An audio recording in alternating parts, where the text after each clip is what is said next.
رسول الله مبارک فرمای په تاسو کې بهترین سره هغه دی چې د خپل کور والو د لپاره بهترین وي. او بیا رسول الله مبارک فرمای زه په تاسو کې بهترین یم د خپل اهل د لپاره. غیرت هغه ته وایي چې د پیغمبر په سنت باندې عمل راشي. غیرت هغه ته وایي چې د پیغمبر په طریقې باندې روان شي. غیرت هغه ته وایي چې د پیغمبر کړه وړه په ځان باندې عمل وکړي. دې ته د پیغمبر علیه الصلاۃ والسلام اخلاق کریمه وایي.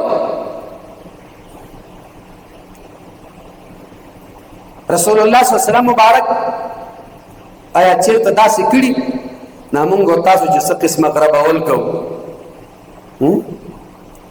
هسې لرګی راواخلې پسې او په هغې غربی وهې. آیا په ټول تاریخ د رسول الله مبارک کې چېرته داسې زندگی پیغمبر علیه السلام د خپلو بیبیانو سره تېره کړې ده؟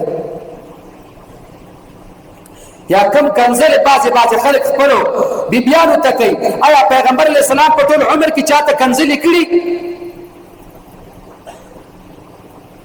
یو زمیندارو کیسه کوله وایي زما بیلچه ماته شوه. بیلچه کور ته مې راوړل هغه لاس ته یې مات شه نو هغه نیم لاس یې خو بیا څوک بیلچه کې نه اچوي.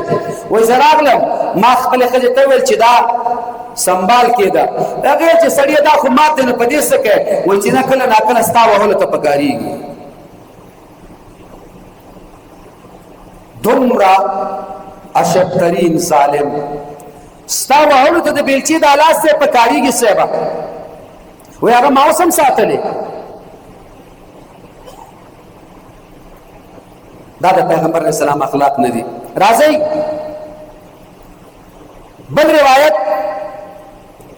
نبی کریم صلی الله علیه وسلم بیبی مبارکه سے فرمائی.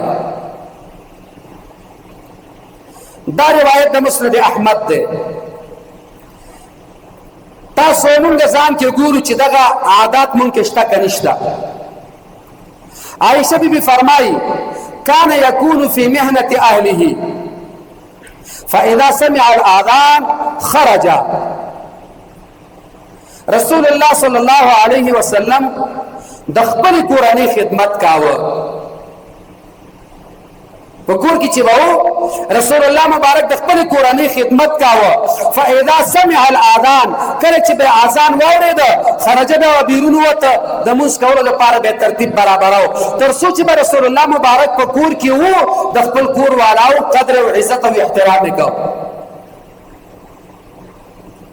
دا خبره لږ نوره واضحه شي په بل روایت کې چې دا مسند احمد نقل کړه. اول روایت د بخاری شریفو، دا بل روایت د مسند احمد ته باغی کې راځي. و فی روایت کان بشرا من البشر، رسول الله مبارک د عام انسانانو غوندې یو انسان کور ته چې براته لکه عام انسان چې څنګه کور کې وخت تیری رسول الله مبارک به دقسې وخت تیراوه. یفلی ثوبه ويحلب شاته ويخدم نفسه. رسول الله مبارک با خپل کالی خپل ګندل. کله چې به کالی وش کېدل رسول الله مبارک بخپل ګندل. یفلی ثوبه، رسول الله مبارک خپل کالی خپل ګندل. ويحلب شاته، او سری ساتلی هغه بخپل لشلې رسول الله مبارک.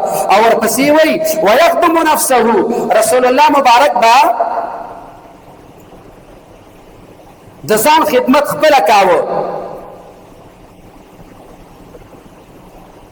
د ځان خدمت د خپل کاوه.